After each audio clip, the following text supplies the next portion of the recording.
Sir কুকিংয়ে সবাইকে স্বাগত জানিয়ে আজকে আবার একটা পালং শাকের রেসিপি নিয়ে এলাম। কড়াইটা গ্যাসটা জ্বালিয়ে দিলাম, কড়াইটা বসিয়ে দিয়েছি। কড়াই আমি সরষের তেল দিয়ে দিলাম।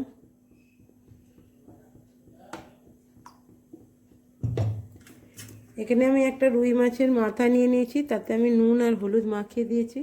ভেজে নেবো মাথাটা। আমি মুড়োগুলো আমি ভেজে নিই লাল লাল করে।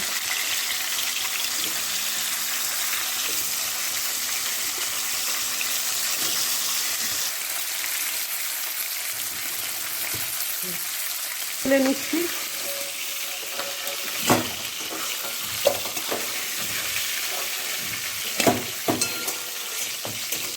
কড়াই আর একটু সরষের তেল দিয়ে দিলাম।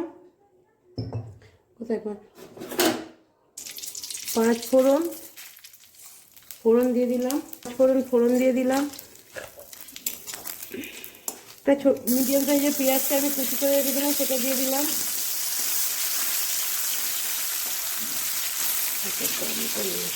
পেঁয়াজটাকে হালকা করে ভেজে নিলাম।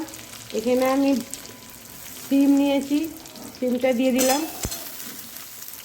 মা ডাকছে। কড়াইশুঁটি দিয়ে দিলাম।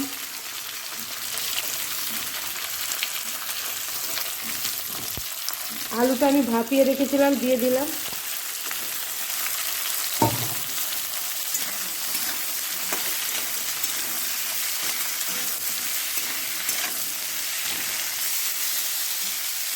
বেগুনগুলো দিয়ে দিলাম।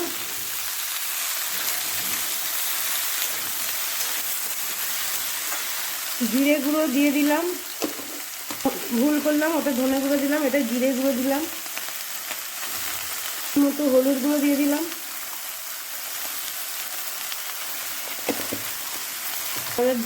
লাল লঙ্কার গুঁড়ো দিয়ে দিলাম। রেখেছিলাম সেগুলো দিয়ে দেবো।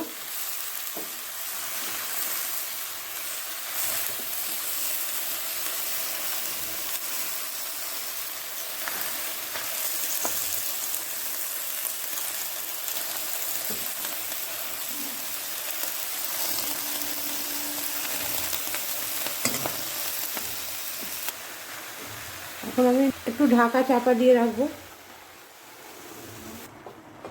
একটা টমেটোকে দিয়ে দিলাম। পরিমাণ মতো লবণ দিয়ে দিলাম।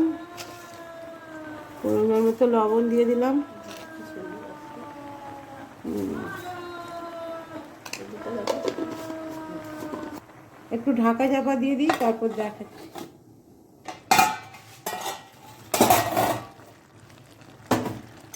দেখুন কত জল বেরিয়ে গেছে বিনা জল দেখাই।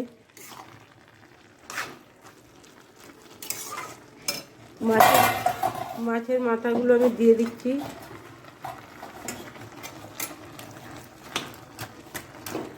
আর খুন্তি দিয়ে ভেঙে ভেঙে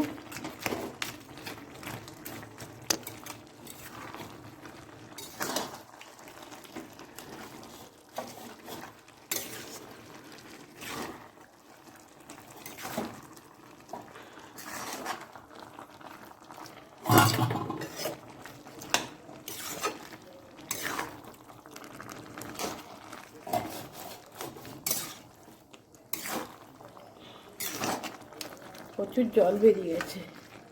এটা দিয়ে দিয়েছি। আমি একটু ময়দা ছিটিয়ে দিলাম জলটা শুকাবার জন্য। আমার চচ্চড়িটা হয়ে গেছে। বেশ কিছুটা ধনেপাতা ছড়িয়ে দিলাম।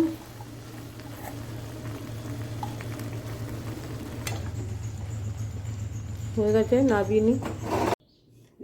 এই রেসিপিটা যদি ভালো লাগে লাইক শেয়ার কমেন্ট করবেন, বেশি বেশি শেয়ার করবেন আর কমেন্ট করবেন। একটা লাইক করে আমাকে এগিয়ে যেতে সাহায্য করবেন। ধন্যবাদ।